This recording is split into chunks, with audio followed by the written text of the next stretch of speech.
ایک تھوڑا سا درمیان میں عرض کروں گا، اس کو سمجھ لو۔ آج کل چونکہ جہالت کا زمانہ ہے، دینی لحاظ سے ویسے تو بڑی روشنی ہے، دینی لحاظ سے مظلومیت کا زمانہ ہے اور دینی غربت کا زمانہ ہے۔ جیسے نبی کریم علیہ السلام نے فرمایا، ان الدین بدا غریبا سیعود غریبا، یہ دین جب شروع ہوا تو اجنبی تھا، انوکھا تھا، پھر ایک وقت آئے گا کہ اجنبی بن جائے گا۔ آج وہ غربت اسلام کا زمانہ ہے، اور اسی زمانہ کے متعلق نبی کریم علیہ السلام نے فرمایا، اتخذ الناس رؤوسا جہالا، اس وقت لوگ جن کو اپنا مذہبی لیڈر رہنما سمجھیں گے، قائد، وہ نرے جاہل ہوں گے، اور لوگ ان جاہلوں کو عالم سمجھ بیٹھیں گے، اور فافتوا بغیر علم، وہ بغیر کسی علم، حجت اور دلیل کے وہ اپنے مسائل جاری کریں گے، فتوے جاری کریں گے، خود بھی گمراہ ہوں گے، دوسروں کو بھی گمراہ کریں گے۔ آج یہ وہ دور ہے۔ اس لیے جہاں پر ایک نکتہ سمجھنا ضروری ہے، بعض لوگ اخلاق کا معنی نہیں سمجھ رہے۔ اخلاق کس چیز کا نام ہے؟ اس لیے اسی تحریک کا اول انہوں نے یہ کہا کہ تلوار اخلاق کے خلاف ہے۔ یہ آپ نے بھی سنا ہوگا، اس پہ کتابیں لکھی گئی۔ انہوں نے اخلاق کا یہ معنی لیا کہ جہاد اور اخلاق آپس میں متضاد ہے، یہ پہلا شیطانی حملہ تھا۔ اس پہ انہوں نے بڑی کتابیں لکھی اور یہ ایک بات چھیڑ دی کہ دین اخلاق سے پھیلا ہے یا تلوار سے پھیلا ہے۔ یہ ایک تفریق شروع کر دی۔ پھر اسی سے آگے ایک نیا شیطانی ٹولہ نکلا، تو انہوں نے کہا مسئلے کو کھولنا، واضح بیان کرنا، یہ اخلاق کے خلاف ہے، اس لیے حکمت کے ساتھ بیان کیا کرو۔ یعنی انہوں نے مسئلے کی توضیح، مسئلے کا انکشاف اور صد فی المسئلہ، اس کو انہوں نے کہا یہ اخلاق کے خلاف ہے، بصیرت کے خلاف ہے۔ ایک تیسری پارٹی آ گئی، انہوں نے کہا کسی کو مخاطب نہیں کرنا، یہ اخلاق کے خلاف ہے، اور کسی کو کہنا کچھ نہیں، چور کو چور نہیں کہنا، چوری سے نفرت کرنی، ڈاکو کو ڈاکو نہیں کہنا، ڈاکہ سے نفرت کرنی، زانی کو زانی نہیں کہنا، زنا سے نفرت کرنی ہے۔ اور یہ وہ زہر ہے جو اب تمہارے اندر بھی سرایت کر چکا ہے۔ مجھے ایک بات بتاؤ، چور کو چور نہیں کہیں گے تو ہاتھ کس کا کاٹیں گے؟ بے گناہ سمجھ کے نا، میں تو بڑا صوفی ہے، نیک آدمی ہے۔ ڈاکو کو ڈاکو نہیں کہیں گے تو حد کیسے لگائیں گے؟ بدکار کو بدکار نہیں کہیں گے تو حد کیسے لگائیں گے؟ یہ ہمارے ملک میں ایک کھیل چل رہا ہے کہ جی کسی کو کہنا کچھ نہیں۔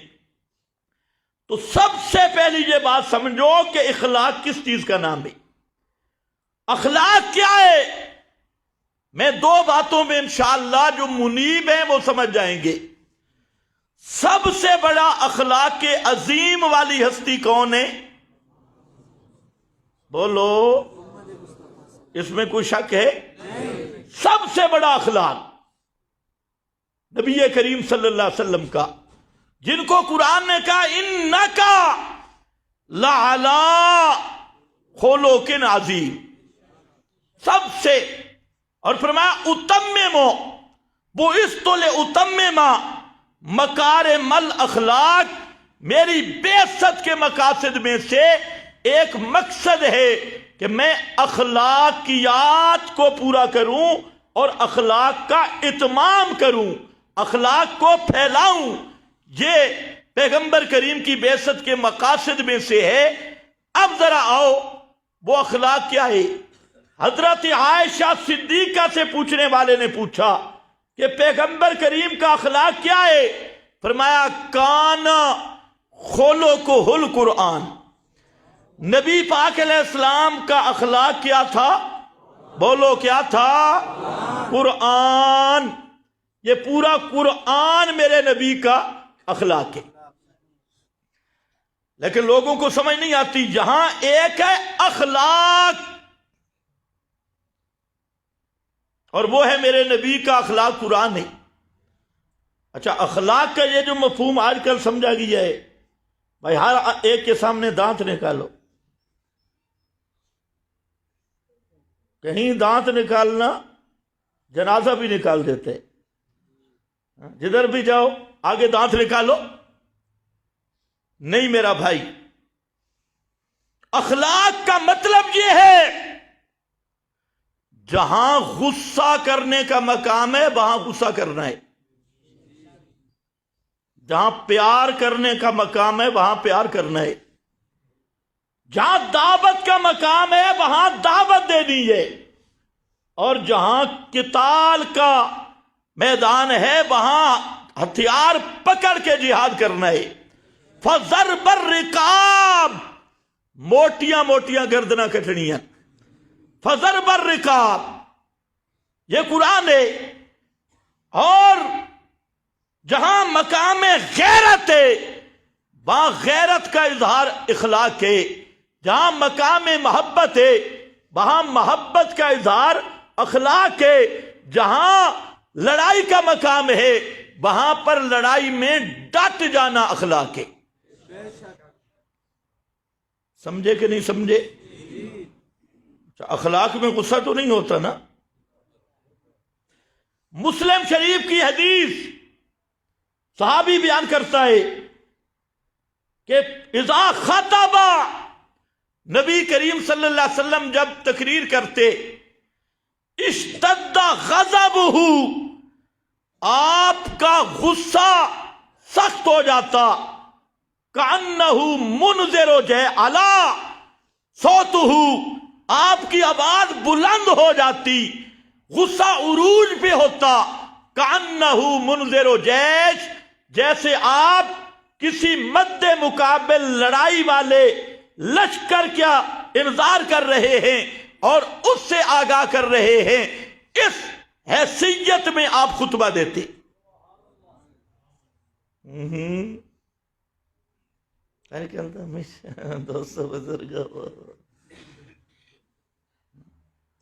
اشتد غضبہ، حدیث پڑھ رہا ہوں، میری بات نہیں، مجھے تو کہہ دے گو یہ اخلاق کے خلاف بات ہی۔ تو اس لیے ایک بات ذہن میں رکھ لو، ایک ہے توحید و سنت کی غیرت، اصل اخلاق یہ ہے، اس کو خلاف اخلاق کہنا یہ بے دینی ہے اور بد اخلاقی ہے۔ جہاں توحید و سنت کا مسئلہ آئے وہاں پر غیرت کا اظہار کرنا، اس کا نام کیا ہے؟ اخلاق۔ اس کا نام کیا ہے؟ آج کل مصیبت ہے، میڈیا کا دور ہے، صبح صبح ایسی زنانیاں میڈیا پہ ہوتی ہیں جن کو 6 دفعہ طلاق ملی ہوتی ہے، اور وہ لوگوں کو تعلیم کس کی کر رہی ہوتی ہے کہ گھر آباد کیسے کرنا ہے۔ سمجھ گئے کہ نہیں؟ اور خود 6 گھر برباد کر کے آئی بیٹھی ہے اسٹیشن پہ، اور لوگوں کو تعلیم دے رہی ہے کہ گھر آباد کیسے ہوگا۔ آج بالکل وہی کھاتا ہے کہ اپنی چٹی چوڑ تے ادھر ادھر پوری دوڑ۔ اس لیے میرا بھائی، دینی غیرت یہ پیغمبر کریم کا اخلاق ہے۔ جب دین کا معاملہ آتا صحابہ کرام سے بھی کوئی کوتاہی ہو جاتی، جیسے حضرت فاروق اعظم تورات پڑھ رہے تھے، سنا ہوا واقعہ ہے، تو آپ کو غصہ آیا یا نہیں آیا؟ حالانکہ فاروق اعظم سے آپ کا تعلق کتنا تھا؟ سب سے زیادہ تعلق. لیکن جب تورات کے برق دیکھے تو آپ کا چہرہ سرخ ہو گیا غصہ سے. اس لیے غصہ آنا یہ اخلاص سے خلاف اخلاق نہیں. ہاں جو منافق ہوتا ہے وہ سب کچھ اندر دبا کے رہتا ہے، اندر پوری بھٹی اور اوپر رام رام ہوتا ہے. لیکن یاد رکھو حضرت فاروق اعظم رضی اللہ تعالیٰ عنہ سے بڑا بھی اخلاق ہے کسی کا. حضرت ابو ہریرہ کو نبی کریم علیہ السلام نے اپنی جوتے مبارک نالین نشانی کے طور پہ دیے اور فرمایا یہ 4 دیواری سے باہر جا اور جو بھی ملے اس کو کہے من قال لا الہ الا اللہ دخل الجنہ. یہ اعلان کر. حضرت ابو ہریرہ باہر آئے، پہلا اعلان کیا ہی تھا کہ آگے حضرت فاروق اعظم مل گئے. ابھی اعلان ہو رہا تھا تو فاروق اعظم جب ملے تو زور سے تھپڑ مارا حضرت ابو ہریرہ کے سینے پہ. خر علی استحی. حضرت ابو ہریرہ پیچھے جا گرے. یہ کون سا تو اعلان کر رہا ہے؟ اس نے کہا یہ نالین. خبردار یہ اعلان نہیں کرنا. شکر ہے آج دے مولوی اتنے کوئی نہ پتہ نہیں حضرت عمر تے کہ آکھے نا یہ اخلاق ہے. وہ تو حدیث بیان کر رہا تھا اور انہوں نے تھپڑ مار دی. حضرت ابو ہریرہ نے جہاں پر ہاتھ رکھا یہ صحیح حدیث ہے اور گئے اس 4 دیواری میں جہاں نبی پاک علیہ السلام بیٹھے تشریف فرما تھی اور جاتے ہی کہتے رونے بھی لگ گئے یا رسول اللہ حضرت عمر نے مجھے مارے، میں اعلان ہی کر رہا تھا، تھپڑ مارے. اتنے تک حضرت عمر بھی پہنچ گئے. آپ نے فرمایا کیوں؟ فاروق اعظم نے عرض کی یا رسول اللہ میرے ماں باپ آپ پہ قربان ہوں، یہ جو اعلان ہے نا اس کو لوگ نہیں سمجھ سکیں گے. من قال لا الہ الا اللہ دخل لوگ اس کے ظاہر سے یہی سمجھیں گے نمازیں بھی کوئی بھی چھٹی، روزے بھی چھٹی، حج نماز روزہ ہر کچھ گیا. جس نے لا الہ الا اللہ کہا وہ سیدھا جنت میں جائے گا. لوگ غلط فہمی میں مبتلا ہو جائیں گے، اس لیے بہتر ہے کہ یہ اعلان نہ کیا جائے. آپ نے فرمایا بالکل ٹھیک. توجہ ہے؟ بالکل ٹھیک. آپ کا مشورہ ٹھیک ہے، یہ اعلان نہیں کرنا چاہیے، لوگ غلط فہمی میں پڑ جائیں گے. جیسے آج کل کئی مباحد ہیں جی ہم توحیدی ہیں، نہ نماز نہ روزہ نہ حج نہ زکوٰۃ، نرے توحیدی 9 بجے اٹھ کر چولہے کے لیے مصیبت، یہ توحیدی ہیں، نماز کے قریب نہیں، روزہ نہیں کہ جی اسی مباحدہ اے توحید کم نہ آسی. توحید او کم آسی جڑی لے کے مر سے ایمان تے خاتمہ ہوسی تے ایمان تے خاتمہ تا ہوسی یہ توحید نال وفا ہوسی. توجہ ہے نا؟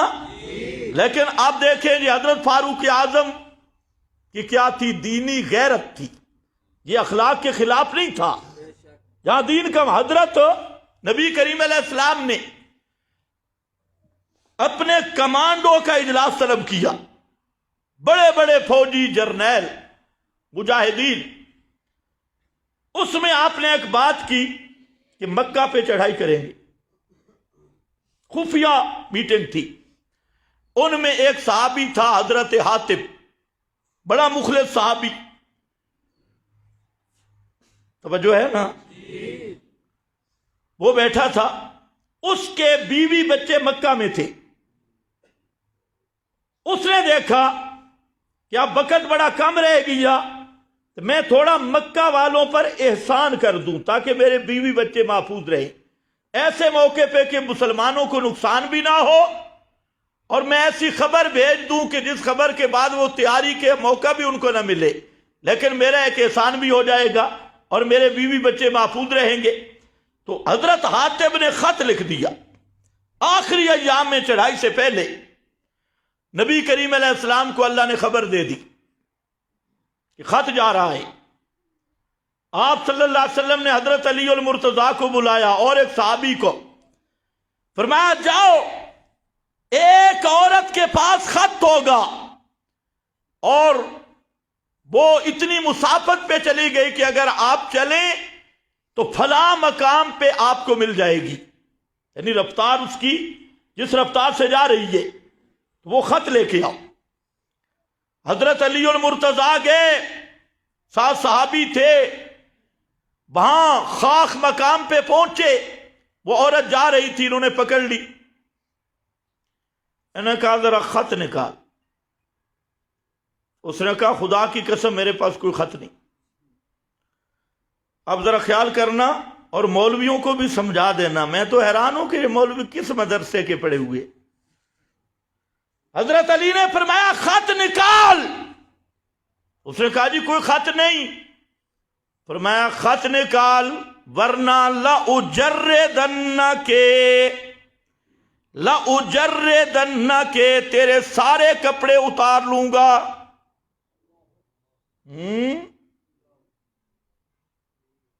توجہ ہے نا؟ اس نے کیا عکس ہے اور دینی غیرت تھی، یہ اخلاق کے خلاف نہیں. کوئی حاشیہ لگانا بیٹھ جائے آج کا رینٹی ملا، لأجردنک تجھے ننگا کر دوں گا، نکال خط. تو اس نے دیکھا بھئی یہ تو کام گڑبڑ ہے، تو اس نے اپنے لٹوں میں خط چھپایا ہوا تھا، یہ بالوں میں، اسے نکال کے دے دیا. اب واپس جب آئے کہ حضرت حاتم کی بات پتہ چلی، حضرت عمر نے تلوار نکالی اور فرمایا یا رسول اللہ اجازت دو اس منافق کی میں گردن اتار دوں. تلوار نکالی. یہ تلوار کیوں؟ اخلاق کے خلاف تھا یا دین کی غیرت تھی؟ اتنا بھی فرق نہیں پتا اخلاق کیا ہے اور دینی غیرت کیا ہے. نبی کریم علیہ السلام نے فرمایا نہ عمر نہ. آپ کو پتہ ہے یہ کون ہے؟ انہو بدری، یہ صحابی بدری ہے، اور اہل بدر کو اللہ نے سپیشل پیغام دیا ہے قد غفرت لکم، تمہاری خاص مغفرت ہو چکی ہے. تو حضرت حاتم نے اپنا عذر پیش کیا، آپ نے قبول کیا. تو میں عرض یہ کر رہا ہوں دینی غیرت اور اخلاق میں بھی فرق کرو. دینی حمیت اور غیرت پرانے زمانے میں آپ کے مولوی بیان کرتے تھے، آج کل چھوڑ دیا کیونکہ خود اس معیار پہ پورے نہیں اترے، چھوڑ دیا. آپ یہ نہیں سنتے تھے کہ بیٹی نے باپ کے نیچے سے بستر نکال لیا؟ یہ کیا تھی؟ دین کی غیرت تھی. اور تمہیں ایک بات بتا کے آگے چلوں، حدیبیہ کے مقام پر جب آپ تشریف فرما تھے تو عروہ بن مسعود مشرکین کا ایلچی بن کے آپ کے پاس آیا. خیر عروہ بیٹھا رہا، گپ شپ لگاتا رہا. آخر میں اس نے ایک جملہ کہا. اس نے کہا کہ آپ نے اپنی قوم سے بگاڑی اور یہ دور دراز کے لوگ ہیں، یہ آپ کو چھوڑ جائیں گے. ساتھ بیٹھے تھے ابو بکر صدیق. اب ذرا جملہ سننا ہے.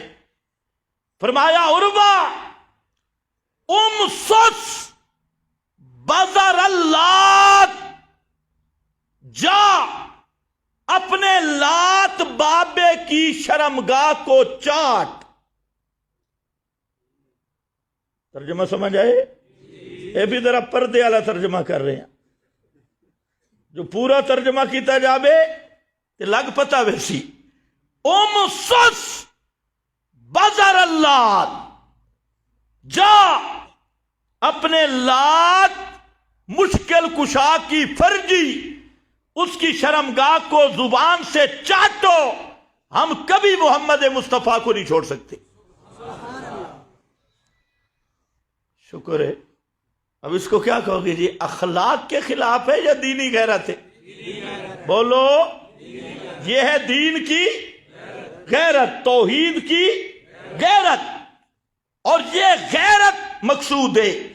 اگر توحید کا دعویٰ ہے اور توحید کی غیرت نہیں، اس آدمی کا کبھی ایمان پہ خاتمہ نہیں ہو سکتا۔ سنت کا دعویٰ ہے اور سنت کی غیرت نہیں، اس کا کبھی فطرت پہ اور ایمان پہ، صحیح فطرت پہ اس کا خاتمہ نہیں ہو سکتا۔ اس لیے میرے بھائی، اللہ کے محبوب نے غیرت کا سبق دیا اور یہی رنگ چڑھائے اصحاب محمد مصطفیٰ پر صلی اللہ علیہ وسلم۔ آج تو بدعت کے ڈرم کے ساتھ ملتا ہے نا، جو پورا مجموعہ ہے گٹر، اور اس کی خوشامد کو اپنا وقار سمجھتا ہے۔ ایک بدعت کی ایک بدعت، ابن عمر کو پتہ چلا، فرمایا میرے سلام نہ کہنا، سمیت انہ بدعی، اس نے ایک بدعت کی تھی۔ ایک بدعت کرنے والے کو صحابی سلام کا جواب نہیں دیتا، اور جہاں تو پورے بدعت گر رہے۔ خیر، میں نے تھوڑا سا یہ بیان کیا کہ اخلاق اور دینی غیرت میں فرق کر، ورنہ پوری شریعت کا انکار ہوگا۔ فَاسْتَعْ بِمَا تُؤْمَرْ، کھول کے بیان کر۔ اس کو بعض لوگوں نے دو ایتیں پڑھتی ہیں، اُدْعُ إِلَىٰ سَبِيلِ رَبِّكَ بِالْحِکْمَةِ، مشہور کیا ہے، دعوت دے اپنے رب کی طرف حکمت کے ساتھ۔ کس کے ساتھ؟ نہیں اونچا نہ، حکمت کے ساتھ، حکمت۔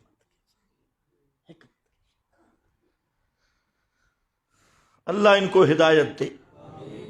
اور حکمت کا معنی کیا ہے؟ یہ تھوڑا پنجابی تے اردو والی حکمت نہیں، یہ عربی والی حکمت ہے۔ فرمایا ادعو الی سبیل ربک بالحکمہ، کوئی تفسیر اٹھا، سب نے لکھا بالدلیل المحکم، بالبرہان الساطع، میرا پیغمبر دلیل سے دعوت دے، برہان ساطع سے دعوت دے، اور کھلے دلائل سے دعوت دے۔ اور وہ حکمت کیا ہے؟ تلک آیات الکتاب، اور آگے کتاب الحکیم، یہ ہے حکمت والی کتاب۔ تو حاصل یہ ہوگا ادعو الی سبیل ربک بالحکمہ، اے بالقرآن، قرآن سنا سنا کے دعوت دے۔ بلغ ما انزل الیک من ربک، کہتے ہیں جی بصیرت کے ساتھ دعوت دو۔ اچھا، بصیرت کون سی؟ علی بصیرت، وہاں پر بھی دیکھنا سب نے لکھا علی حجت و برہان۔ سب سے بڑی بصیرت کیا ہے؟ قد جاءکم بصائر من ربکم، بصیرت قرآن کی ہے۔ قرآن مقدس کے ساتھ دعوت دے اور کھل کے دعوت دے۔ اس لیے فرمایا فَاسْدَعْ بِمَا تُؤْمَرْ،